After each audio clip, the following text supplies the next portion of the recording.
Deməli, birinci mövzunu mən elm və sehr olaraq qoymuşam. Mövzuya giriş formalını ilə qısa izah edeyim. Çünki sual verildi ki, niyə elm və sehr? Mövzumuz beyin haqqında nə seçildi? Mənim ümumiyyətlə istifadə etdiyim bir üsul var, metod var. Həm fəlsəfədə, həm ümumi olaraq yanaşdığım mövzularda. Bir mövzunun əgər təməl hissəsini, alt hissəsini qoymayam da, mövzu üzərində nə ifadə eləsən belə yarımçıq qalır və həmçində suallar yaradır insanda. Mən bir növ o izləyici üçün bütün sualları özüm vermişəm əslində, yəni. Amma həmçinin stili də yer saxlamışam, belə deyək. Sosial şəbəkələrdə misal üçün çox eşitdiyimiz bir ifadə var ki, elm sehri öldürür, möcüzəvi anlayışları söndürür, ancaq hər şeyi riyazi düsturlar, riyazi izahlar, təcrübələrə, müşahidələrə əsaslandırır. Mən bunun tam olaraq əleyhinəyəm. Məsələn, 17-ci əsrdə Almaniyada bu cür bir cərəyan var idi ki, Schillerdən başlayır bu. Elm sehri öldürür, yəni adı buydu da cərəyanın. Almancası necə onu deməyim. Elm sehri öldürür altında bir cərəyan var idi.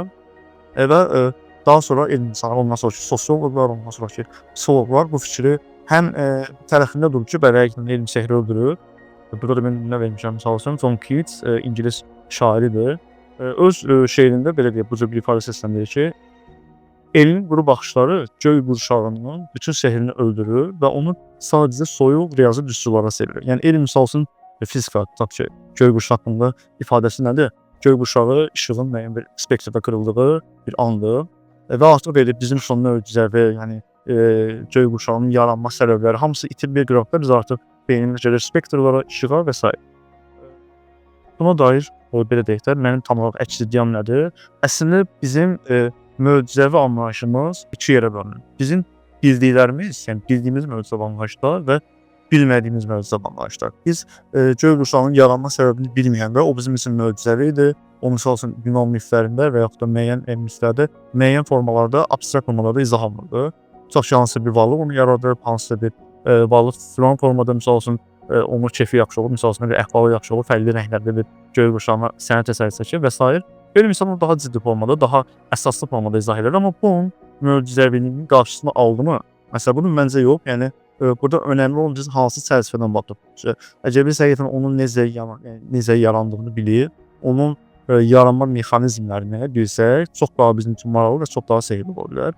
Burada da bir nümunə vermişəm. Misal üçün Yunan miflərindən sevgi tanrısı sayılır, ehtiras tanrısı daha doğrusu Eros. Erosun tanrı olaraq xüsusiyyəti nə idi? Eros insanları bir-birinə aşiq eləmək üçün bir oxu var idi, ox atırdı. Özü kimi varlıqları belə aşiq edə bilirdi bir-birinə. Bir zaman seminarda mən soruşsam ki, kim sevginin yaranmasını bu cür izahla qəbul edir? Yəni aramızda Yunan miflərinə inanan yoxdursa, məncə bunu qəbul edən olmayacaq. Təbii.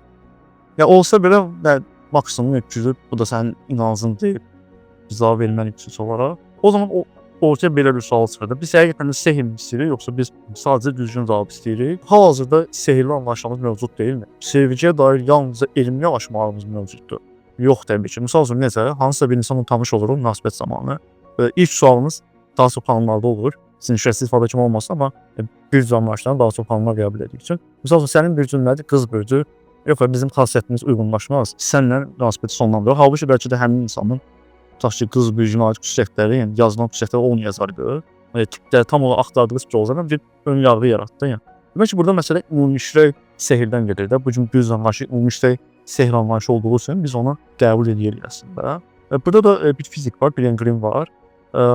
The Arrogant Universe kitabında sehirə dair verildik də bizim sevgi anlayışına dair belə bir izah verir ki, bizim duyğularımız təsir biokimyəvi reaksiyalar deyil. Onlar enerji və maddənin mürəkkəb qarşılıqlı təsirinin, yəni maddə və enerjinin bir-birləri ilə mürəkkəb qarşılıqlı təsirlərinin uzun zaman ərzində, yəni milyon illər ərzində formalaşmış strukturların nəticəsidir.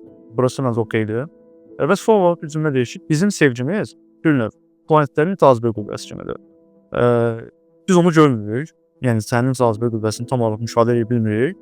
Sadəcə ölçə bilərik, məsələn, və yaxud da. Amma bunlar kainatın strukturunu dəyişdirir. Eyni zamanda insanlar arasında sevgi kimi, yəni bizim sevgimiz ölçülə bilən bir məfhum deyil əslində.